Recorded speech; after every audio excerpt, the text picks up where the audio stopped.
You can hear more show business interviews with the stars at talkfor2.com.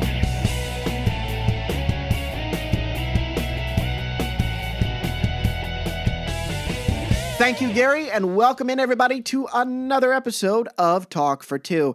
And thank you to our season sponsors, Axtel Expressions and the Tangent Bound Network.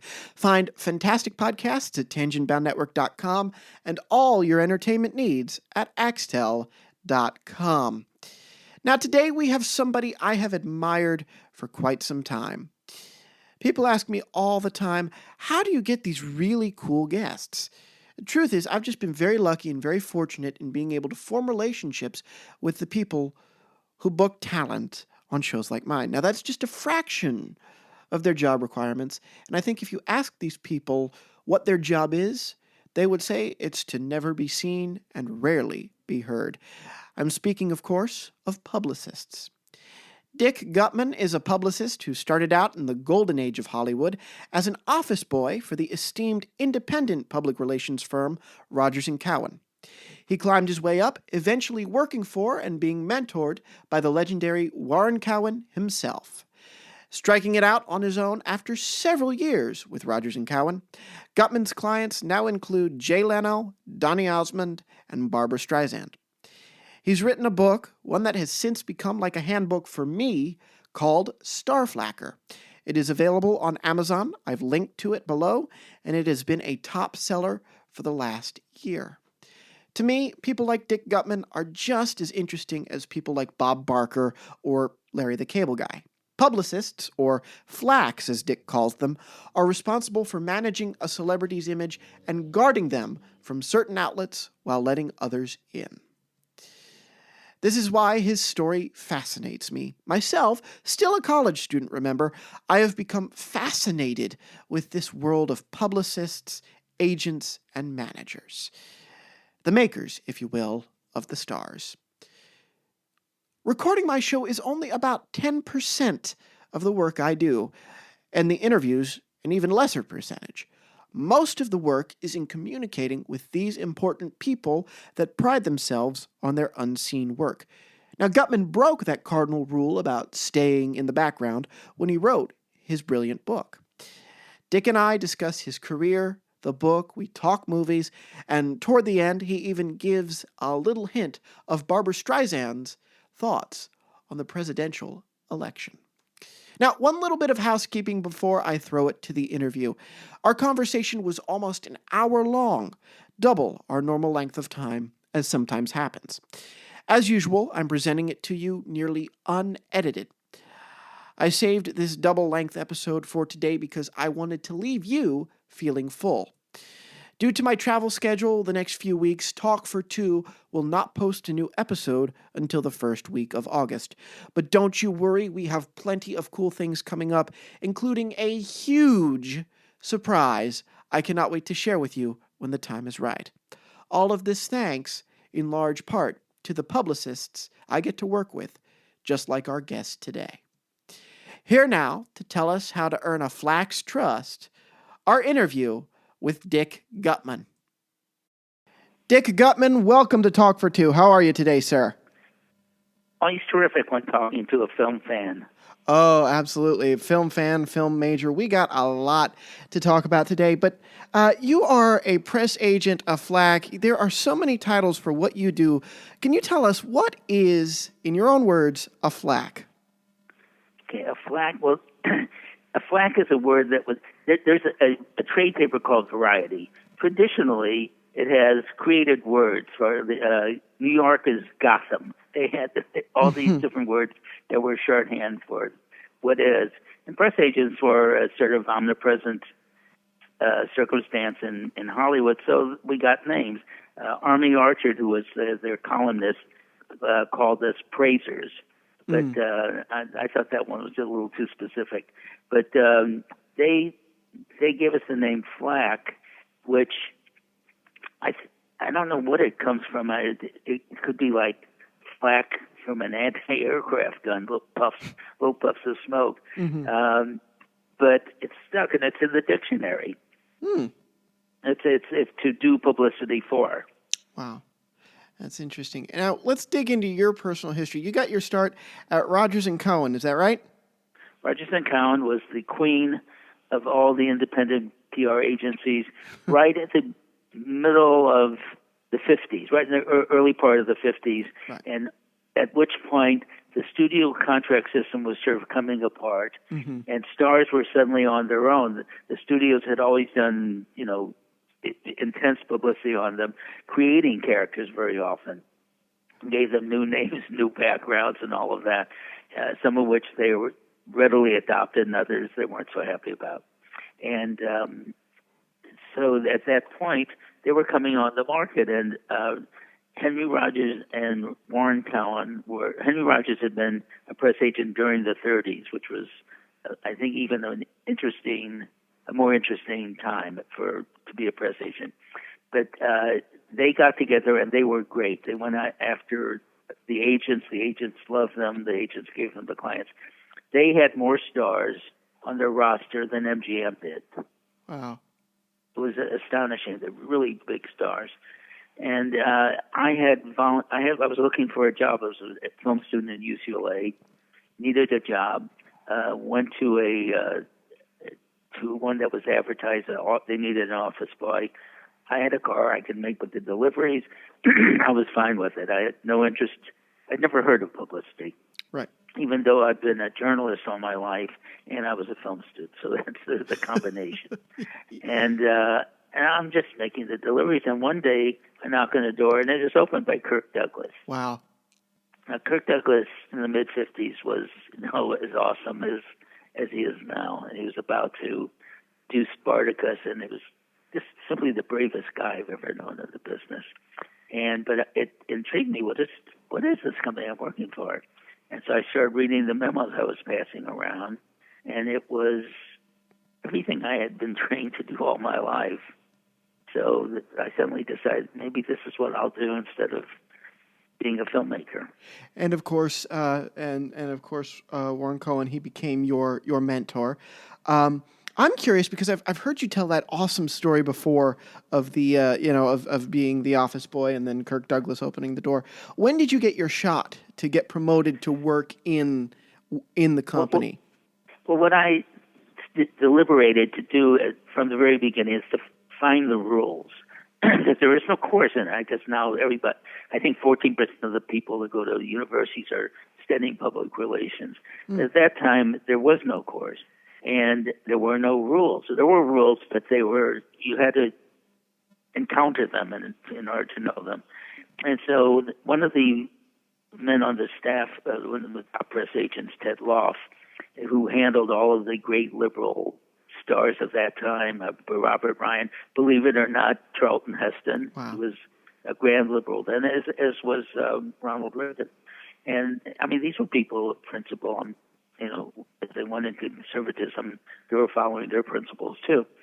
But Ted took interest in me. He saw I was a pretty good writer, and he taught me the rules. And one of the rules was make your break. Don't wait for a break. Make it. I mean, which usually means recognize it and then act upon it. Mm-hmm. And for me, that happened when one of their biggest clients then. You're too young, and probably your listeners aren't visitors to the cast are too young to remember Jack Webb.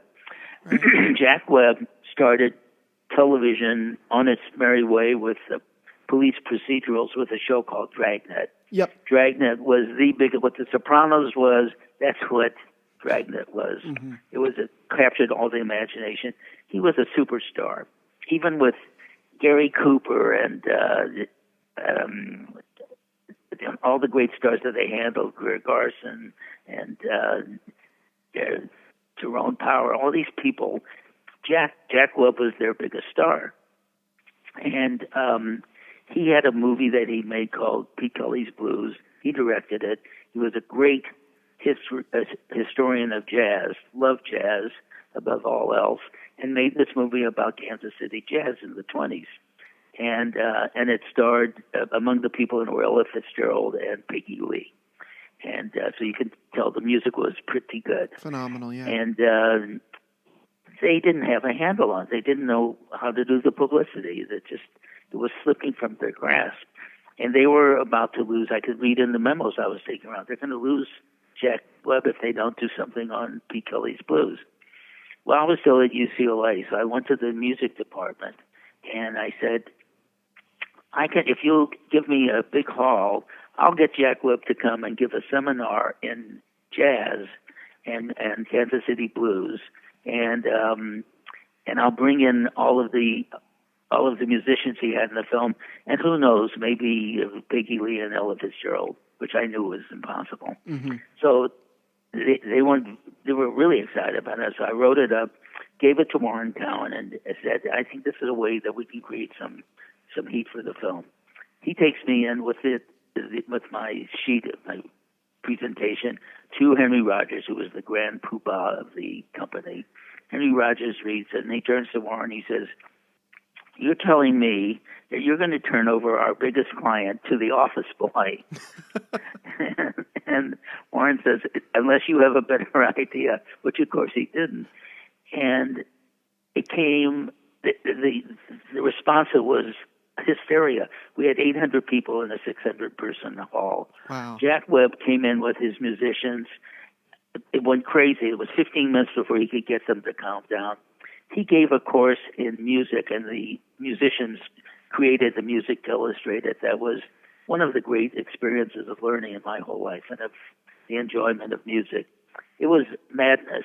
At the end of it, Jack elected not to go out the back door, but to come through the crowd, another half hour of joyous pandemonium.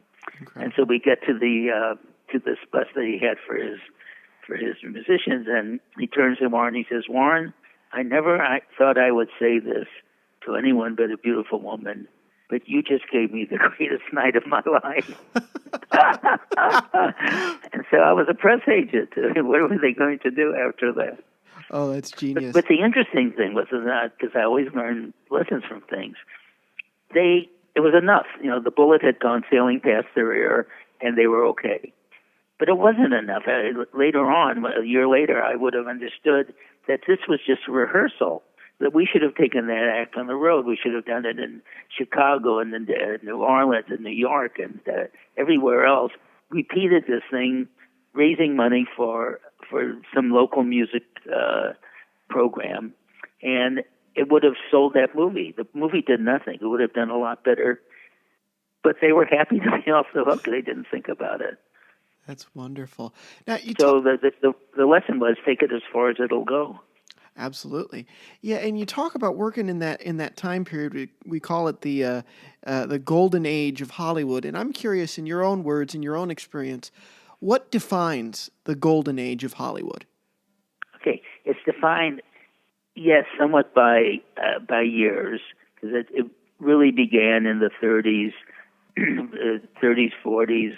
It was the high point of black and white films. I regret the moment when color became imperative. It was really about the time when television came in, mm-hmm. and the movies had it. What did they do? They started getting bigger screens, CinemaScope, Panavision. So to take you away from your 12-inch screen at home, they were going to give you a block-long screen. Mm-hmm. But also, there was no color on television then. They saturated their movies with color. Yeah. Very few, just the film noirs, it seems, were still made in black and white, which more is a pity because it's better dramas in black and white. Yeah. Yeah. And, you mentioned colored movies, and one of the things that I wanted to talk about was, because they're remaking it now, and in our email exchange booking this interview, we were talking back and forth about cinema then versus cinema today. Is right. Ben-Hur. Is that not an exception to the rule? Well, they've made Ben-Hur several times. The first time it was, actually, I think it was 1927. Mm-hmm. It was called Ben-Hur, The Story of Christ. Yeah. And in that one, which is very interesting, we think of the movies as being, all the buttons were up. Well, that was after 1933. Mm-hmm. But until then, when Ben-Hur came into Rome and there was the big procession, all the maidens were bare-chested. Right. And in fact, in and the Tarzan in the silent films was a serial. Every week you would see the next portion of it, as you do on television. And in it, Elma Lincoln was the Tarzan, and all the women who would have been bare-chested in the natural state were bare-chested. There was no big secret. Nobody was shocked. And then in 1933, they thought they had to improve the morals of movies, so they put in rules like, if a man and a woman are in the same bed, one of them has to have both feet on the floor. Mm-hmm. Wow. It was pretty strict, and they would be making Ben-Hur. Sure, why not? I mean, they're looking for a spectacle now. I'm really sad that.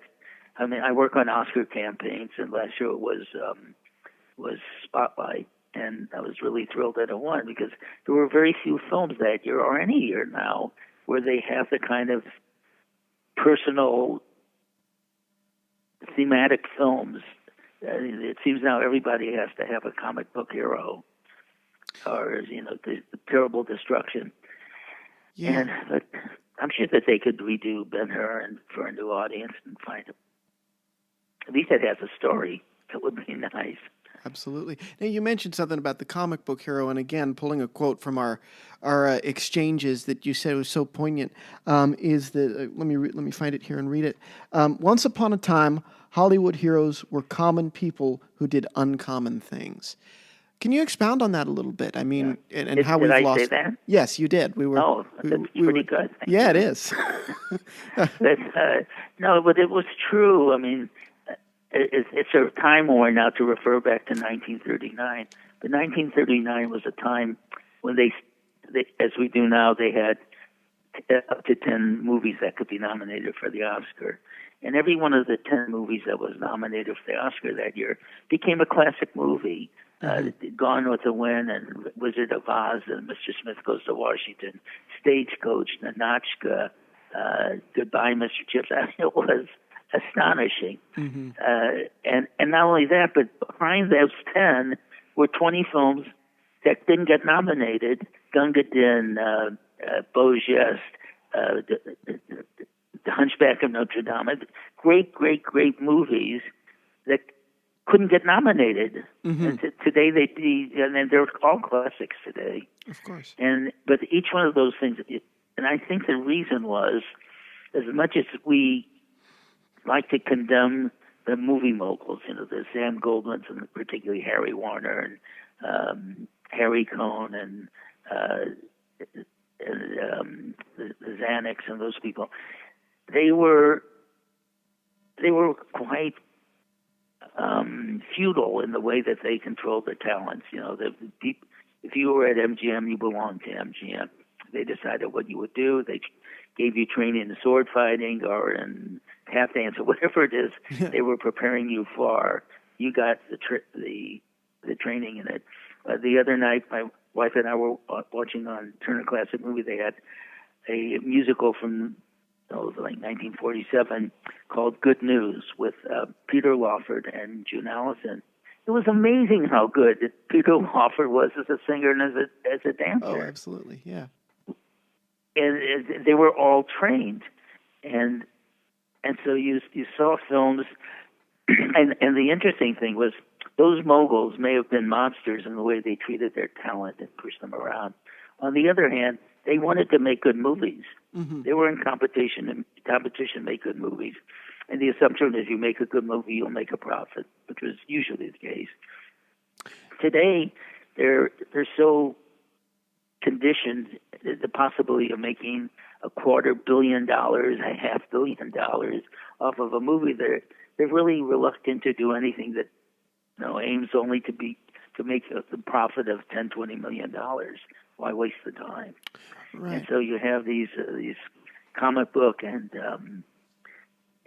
a lot of them come from the electronic games, and it's very, very sad. Yeah, I'd agree with that. It's almost like junk food for the moviegoer in a sense. Yeah. Yeah. Would you say it's the financial desire to make money that is, and this could be what you were saying in your previous answer, but the desire to make that money, that is why we don't have that depth of quality like we did in the golden age, where for every 10 movies nominated, there's 20 more that could have done very well. Is it money, or is it something else too? I think money is the main thing, and also the certainty, because in those days, the studio bosses weren't afraid of being kicked out. They owned the place. Mm-hmm. And today, every studio is run by somebody who's on a string. You know, he has a contract, and contracts have ways to be broken. And so they want to be sure. So what happened was, and I'm going to refer to a really marvelous movie that I think wrecked the movie business, which is Star Wars. Star Wars was brilliantly narrative. It had humor. It had imagination. It was all those things, and deserved to be a film that set the pattern. But what they were looking for, what the industry calls tentpoles, movies that could be made again and again and again, and reliably bring in their $200 million or $300 million. And, you know, I tried to watch. I'm offending some of your friends who like the Fast and Furious films, but I watched one finally. It's not my inclination, and it just was. It just didn't seem to have any human purpose. But what it is each one of them was basically the same movie. You change a few of the aspects around, and you know, even the Bond films start to repeat themselves after a while.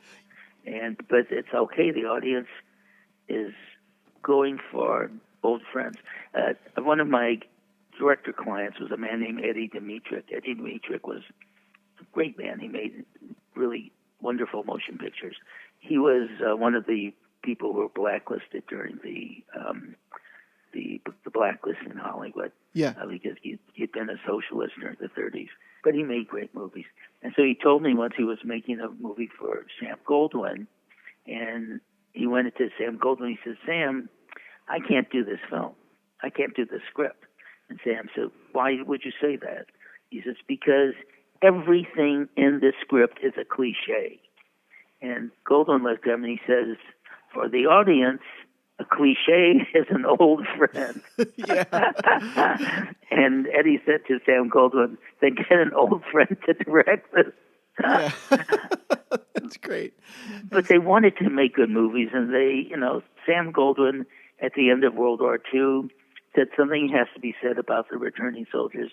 So he brought in Willie Wyler, and they made a movie called Best Years of Our Lives. Mm-hmm. Well, the movies don't get any better than that. Right. It was wonderful, and it was compassion. John Ford, who I actually think was the greatest of all the directors. We've had so many really great directors, but John Ford probably made more of the great films than anyone else. And the interesting thing is, even he was a very conservative guy. He and Wayne were on the same political side, although they didn't always get along. But John Ford made the most humane films that were ever made. Yeah, I'd agree. Yeah. You know, if you ever have a chance to see a movie called How Green Was My Valley, I'm telling you, your heart will never be bigger than while you're watching that movie. It is so human. And then he did The Long Voyage Home, and he did The Grapes of Wrath. Yes. You know, I mean, the films of soaring humanity. What is there now? I mean, last year we had 4 or 5 really interesting films. I really cared about Spotlight because I thought it was throwing a very important spotlight on a very big issue. But, you know, in the old days we had, 30 great films in 1939 and probably 26 in 1940. It's not there anymore. No, I agree with that, and I have many movies that are because this is the generation I come up in that I like, and I'd agree with that. And sad to say, I didn't get introduced to that fact until I became a film major. But you talking about this, it makes me want to get back to your career and your job in this industry. I'm curious because there are umpteen Bond films, there are many films in different genres that are so formulaic. Does it make your job as a press agent trying to sell these films harder or easier? Well, I don't. I think it makes my way of doing publicity harder. Because so much of what is done now is done on social media. Yeah. And in the old days, we had magazines, newspapers, and radio. And that is where people got their information about film. And they were very respectful of the industry. And today, what happened was we went from stars having mystique. The films had imagination, and the publicity had imagination. And I love coming up with ideas for films that now you can't do that so much. On Spotlight, I do Academy campaigns every year for different films, and I don't oversee them. I've given that up. It takes too much time. I sort of touch the films. They bring me in, and I make suggestions. And so one of my rules is that when you're selling a film for the Oscars, identify the thing that makes your film unique, and then you emphasize that. And that's not always done. And with Spotlight, what made the film unique was changing lives. Yeah. It saved lives. And not only that, but they did it the old-fashioned way with actors and storyline and good scenes and good dialogue. And I was really happy to work on that film. Yeah, and it won the award. And the biggest mistake of my life, I'll tell you this story, if you'll indulge me this story. We had Len Cariou on, and we interviewed Len the night before it won. And my greatest regret in my interviewing career is that I did not mention that film because we were promoting another project that he was working on in New York. So, right. It really is a one-of-a-kind film. Well, I've done a lot of films for Harvey Weinstein, which means I've been on a lot of winners, because he does that. You know what? He's like the old-fashioned moguls. He is an old-fashioned mogul, and like them, he wants to make good movies. He's not like the easiest guy to work with. I think I've done a memoir too. Of course. Because my experiences were so rich, working with the greatest stars. And the thing is, none of those people disappointed you. No. But they were as big in person as they were on the screen. There was funny, witty, they did idiotic things that were interesting. Mm-hmm. They were sometimes spoiled kids, and that made it interesting. But in this book called Starflacker, because it's a word that did not exist before I wrote the book, but my daughter gave it to me because she said, "What are you calling this thing?" And I said, "Oh, I don't know, legends and superstars." She said, "Dad, that's so stupid. The stories, the anecdotes are about them, but the book is about this very strange business that very few people understand, including most of the people in the business." And I said, "Well, what do you think?" She said, "Well, when anybody asks me what my dad does, I say he's a starflacker." Wow. Which was really it's a great word for that. It is, and it's a great book. I promised you. We're 25 minutes in already, but I promised you we would get to it. It's a fantastic book. I've been reading it. I feel like I've barely made a dent because it's 600 pages long, and I've just been, skipping around reading some of these different stories.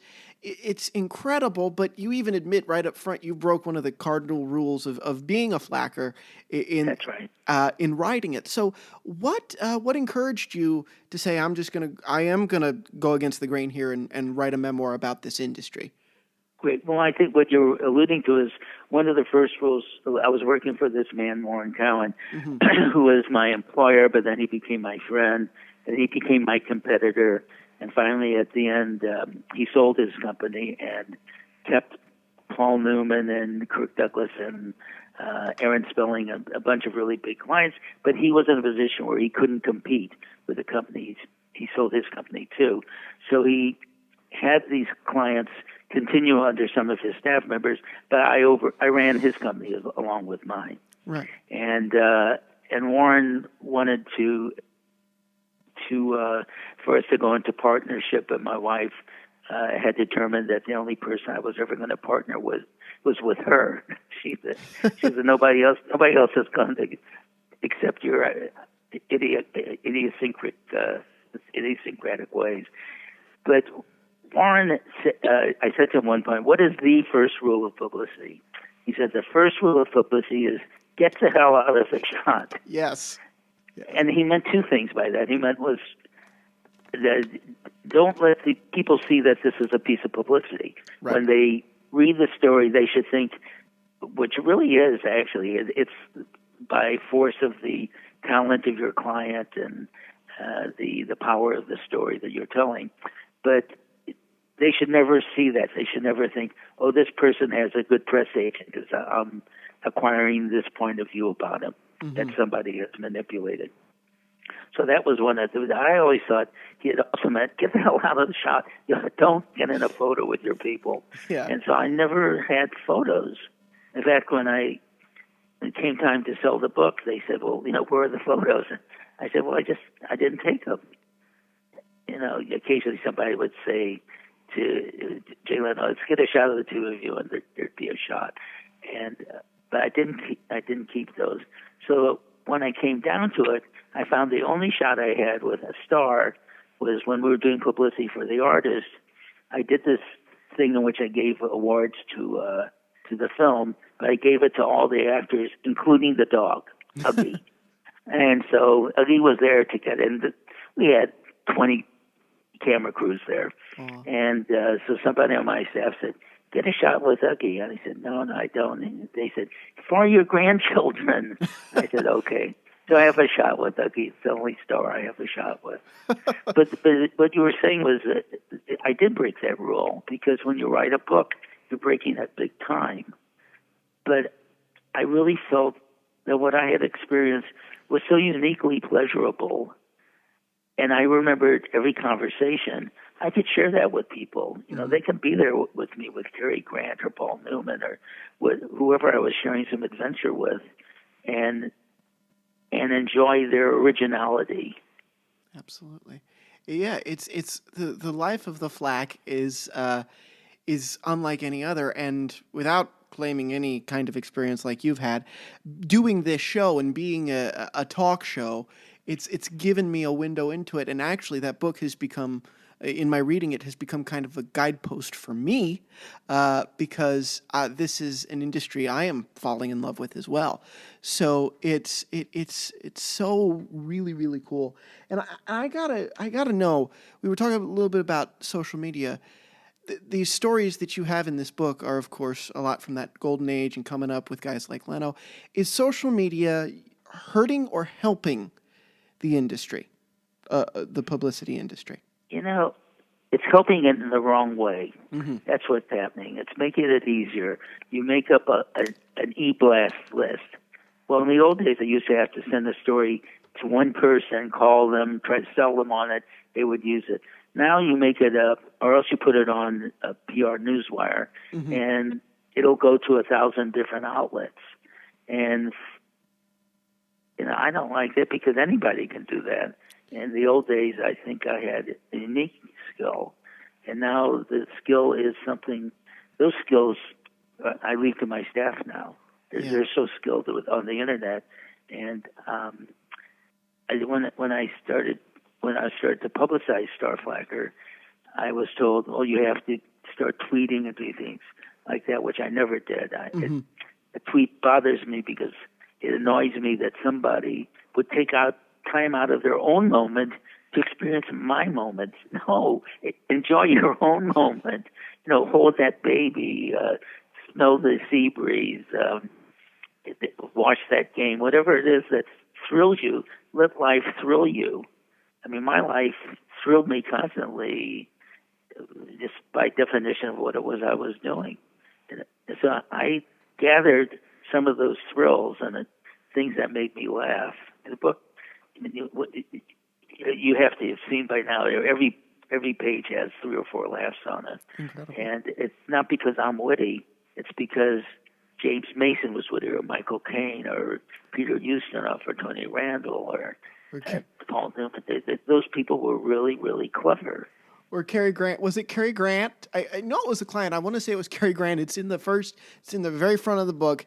He misses, one of your clients misses an interview at a hotel and just comes in with two women on his arm, and that was Gary Cooper. Gary Cooper, yes.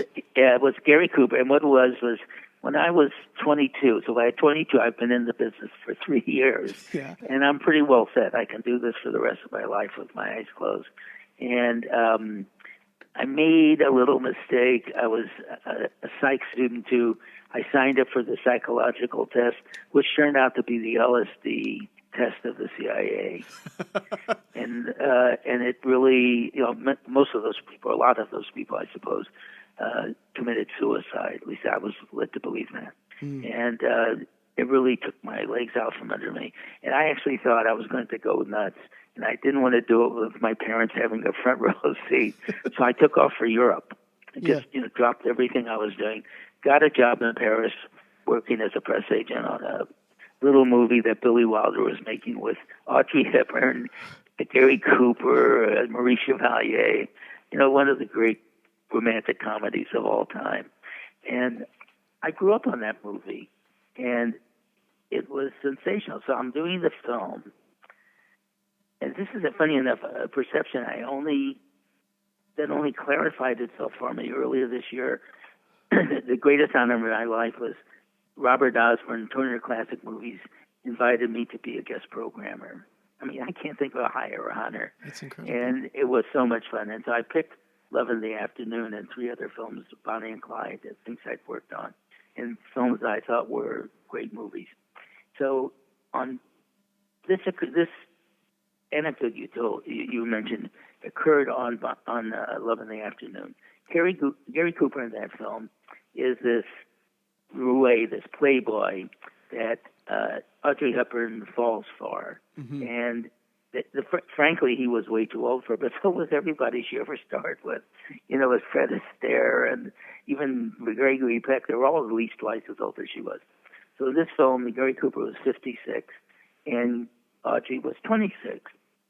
And I didn't know this until I did the interview with Robert Osborne, because he told me what had happened on that film was, Billy wanted to do it with Cary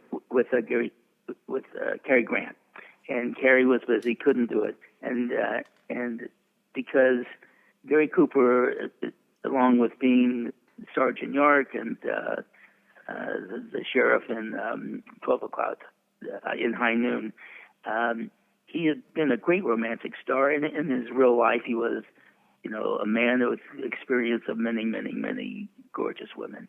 And you know what? Why wouldn't they? Who's going to turn down Gary Cooper? Yeah. And what Robert told me, because we were talking about that he was too old for it, he said the problem was the film got delayed, and it coincided with the cancer really started to hit Gary very hard. Yeah. And it started to etch itself in his face. And so Billy had to work against that, because it's the film he was making with these two people. And I had always noticed on the film set, being a film student, I watched the cameraman, and I saw that the lighting for the love scenes was so meticulously done. Bill Milor was the cinematographer. They would walk through that scene for a half hour before they did the love scene. And then in one of them, the very first time that they kiss, Audrey is in in another room, fully lighted, comes through a hallway, goes dark. This is black and white, and so you paint with the colors of black and gray. And she comes around Gary and faces him, and she's over his shoulder. She's full lighted, and that gorgeous face, radiant and all that light. And they kiss, and Gary's face is in silhouette. It wasn't even in shadow. It was silhouetted. Billy was that clever.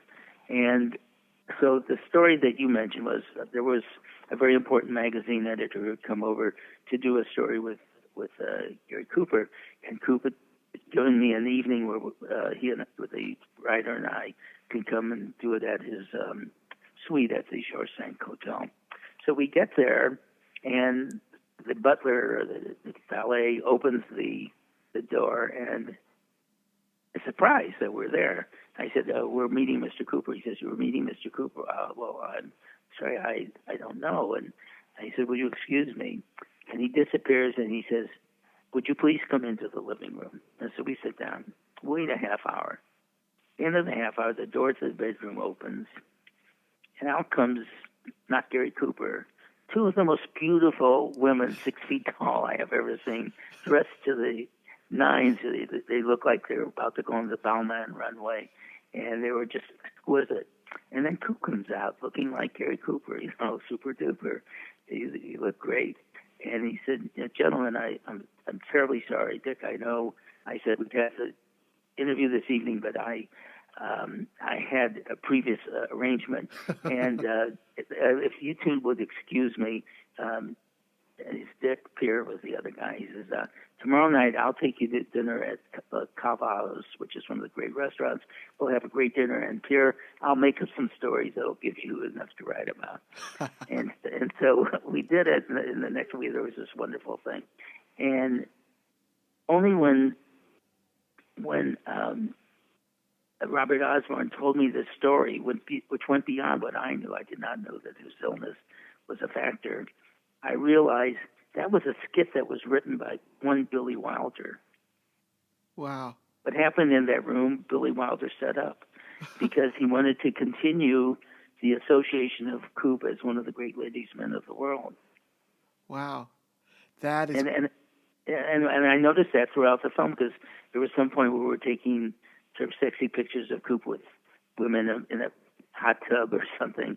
And I said, Billy, is this okay if I slip some of the art out? He says, no, that's great, go ahead, in that German accent of his.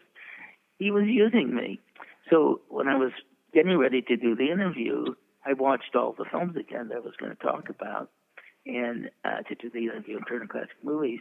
And my wife watched Love in the Afternoon with me because we met on that film. That was of all the great films in my life, that was the greatest, because I met the woman who was my partner for 60 years. Incredible. And which was wonderful. It was just great. And so she's watching with me. And the first couple of scenes, she says, he's too old for her. I said, I know that. Again, he's too old for her. So we get to the end of the movie, and it's over, and I said, so what did you think? And she said, he was too old for her. I said, so you didn't like the movie? She said, I love the movie. Because Billy did his job. And if you see that film, I don't want to ruin it for people, but you'll see that his face is always in shadow. Wow. And it was Billy's genius. Yeah. He made that film as well as he could. I'm sure it would have been lit very differently if it had been Bill Holden. I mean, Bill Holden was like the youngest guy that ever was her leading man. And in that film, he didn't get her. Humphrey Bogart got her. That was Sabrina Fair. Yeah. And it was just something about Audrey. And it was interesting because I was 23 at that time and she was 26. But, for me, I just felt the difference. When you're with her, you're like with a princess. Yeah, it's incredible. I never called her anything but Miss Hepburn. Yeah. And she said that's silly, but I had to. She was, she was so regal and wonderful. She was just so sweet. Yeah, I think you say in the book, forever, throughout the rest of her life, and even, into immortality, she's always royalty. Well, she'll always be that.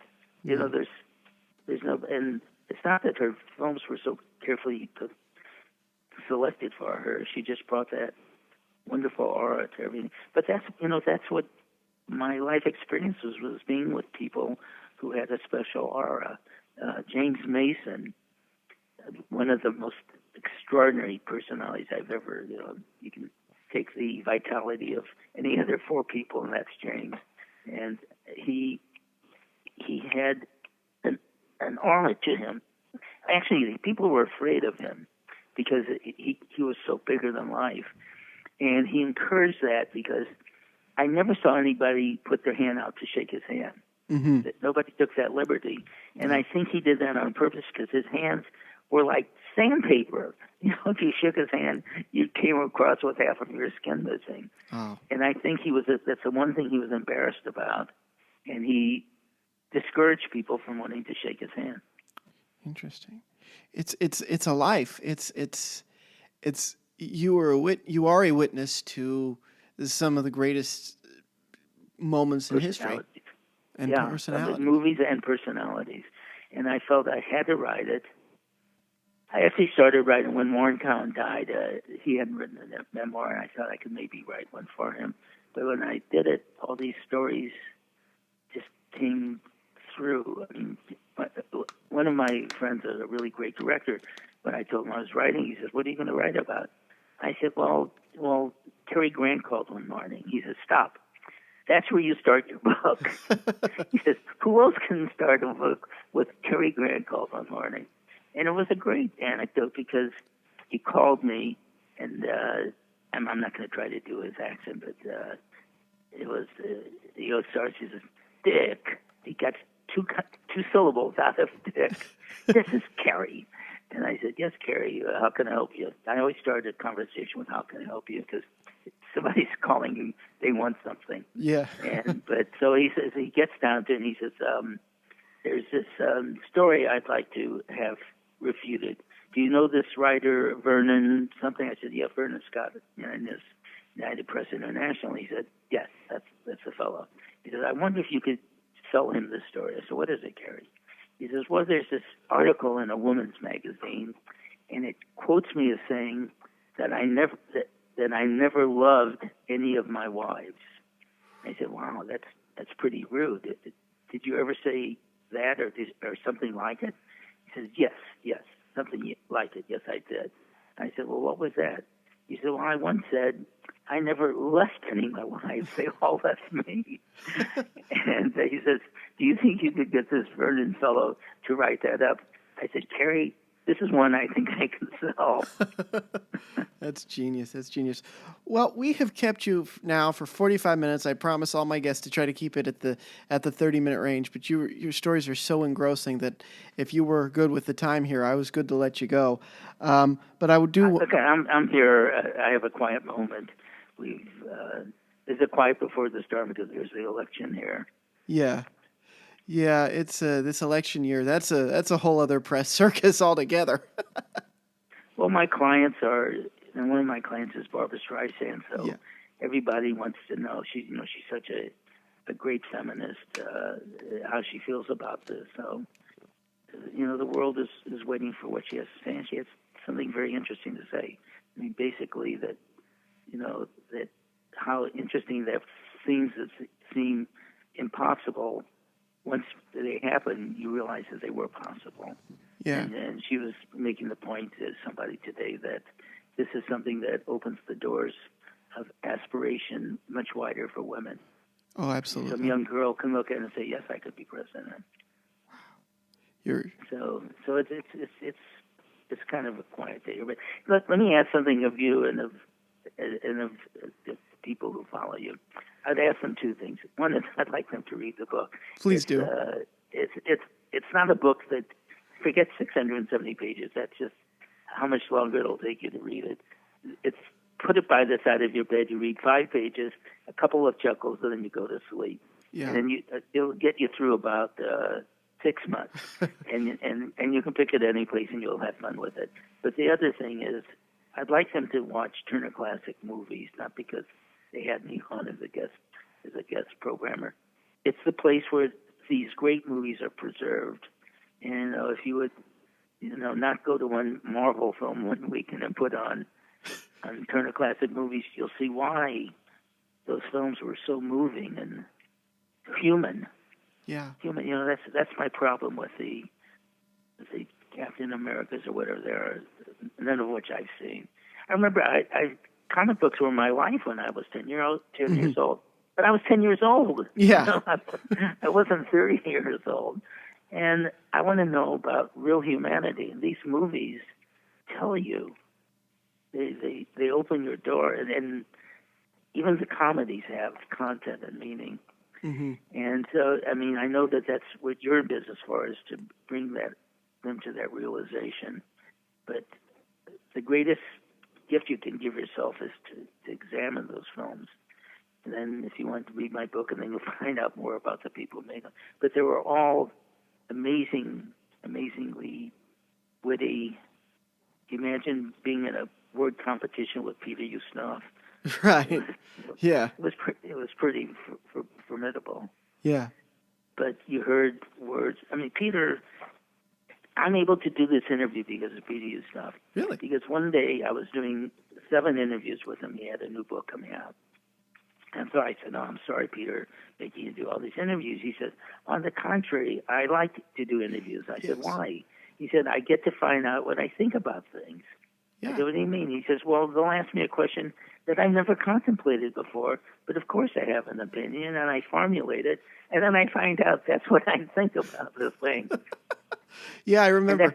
I read how I'm doing it. Yeah, I read that part too, and it's so interesting because I'll encounter guests that don't like interviews, so it's really interesting to hear, to read their perspective. And like I said, anybody interested in film, or even more niche, the PR industry, and what goes on behind the scenes of making the movies and making them popular, as well as making the celebrities themselves. Purchase Starflacker, read it. You can download it on Kindle now if you don't want to go home and, if you don't want to go out and get the huge book and bring it home, you can get it on your Kindle, read it at night. It's a fantastic book. It really is. Well, thank you for that. It means a great deal to me, because this isn't something I'm not making any money on. I didn't wish to. In fact, I think at this point I'm going to ask the Screen Actors Guild if they want to get actors to do a reading of it and have that to be purchased, not just give them the money. I just wanted to share my life. And also it's because publicity, 14% of the people go into something related to publicity. The rules are there, but the rules are the rules of persuasion, which we all use. Yeah. Our life is persuasion. You have to persuade your mom to leave you to go to that school, or do you have to persuade a girl to go out with you or to marry you, or persuade the boss to give you a raise? The rules of publicity are the rules of persuasion. There's 200 or 300 in there, and they'll help you in your daily life. They help me in my daily life. That's incredible. You talk about those rules, and I got to say, this is one of my last questions for you. And again, going back, it's kind of a personal question for me. What is one way that a third-party entity coming to you, wanting something from you, you talk about people wanting things from you, what's one way to gain a press agent's trust? To gain that person's trust. Well, if you're talking about something coming to me for a publicity job, mm-hmm. the first thing I say to them is, which you can apply this to anything, is who do you want to say something to, and what do you want to say to them? It's public relations. What's the public? What do you wish to relate? And it's amazing to me how few of them have any idea when we start off, and that's what we decide first. And then you find ways to do it. And, the question is, do press agents always tell the truth? Now you pretty much do, because most of the lies are told by the media. Yeah. We have to correct it. But it's true. In the old days, it was a wonderfully imaginative field, and I'd make up the stories, and every untrue story told the truth. Mm-hmm. If you're talking about Paul Newman, and there's some incident that makes a good story and is going to get into print, well, basically what it tells you is Paul Newman's the guy. When Paul Newman was in his prime, there was no bigger star. And deservedly, who was more attractive? And he was just a wonderful guy. So he was a straight guy. In the sense that you never got nonsense from him. To tell you the truth. One time I pushed it too far. I said, we were driving to an interview, and I said, Paul, why do you have publicity? How stupid can you be as a press agent? They asked the guy to define why he is a press agent. But I was interested. I loved him, and I loved the way his mind worked. And I said, why do you do it? You're offered almost every movie first. And he thought about it, and he turned to me and he said, almost. Ooh. I think he was kidding, but in a way he wasn't. Ooh, that's good. That's a good answer. Yeah. That's a good answer. Because I think what he was saying, why would I let HUD get away or let The Hustler get away? Or, one of his last films was, I think, truly his best film was The Verdict that he did with James Mason. And you have those two giant personalities in balance. So it's a wonderful movie. It really is. Yeah. Yeah, no, that's a really good answer, and it encapsulates that so well. And so my last question for you, getting back to the industry itself, I never let any of my guests who are professionals in their field escape without answering this question. Sure. What is your advice for somebody who wants to become a press agent, a flack, a public relations representative, executive? First, learn the internet. Have utter mobility on the internet, because it's going to be the thing that really carries you through in this kind of mechanical age of social media. But learn as much as you can about what it is you're going to sell. First, you learn the media. The media is changing. I have to relearn the media every day. It's not like when I started. Then you have to learn the products that we handled. Kathy Ireland, when she has 15,000 products, we have to have an understanding. And what I understand from her products is that she's making it for busy housewives, and she's trying to solve problems for them. That's what I know. Whatever it is she's selling, that's going to be the center core of that. So I know that about her. I can sell her well. But you learn language. I think people are slipping away when you're writing 140 characters, and that's considered communication. You're not going to learn the beauty of language. Language is, for entertainment, I read the dictionary. Yeah. I pick out a word, and at the end of it, they have the derivation of the word. I find out what it is, what Roman, Latin word, or Greek or Hindi word it derives from, and then you understand it. You'll never forget it. No. To learn language and love language. Yeah. Love language. You're going to be in a communications business. Be sure that when you talk to people, you can hold their interest. Yeah. And those are the things. And then when you get into it, we always have two assistants, and they're learning it, and then they go on and become very big press agents. That's incredible. It's incredible. You are incredible. You talk about holding people's interests, and you certainly held ours for almost an hour, and that is double the time I asked for. So to say grateful on my end is an understatement. Mr. Dick Guttman, thank you so much. I appreciate your attention and the people that we're talking to. Thank them for thinking about it. I will. I'll talk to you soon, Matt. Thank you so much, Dick. I want everyone to check out Starflacker. Now, I know I talked in the beginning about my relationship with it as a broadcaster, but even if you're just a movie buff and want some inside stories on some classic films, check it out. We link to the Amazon page in the description.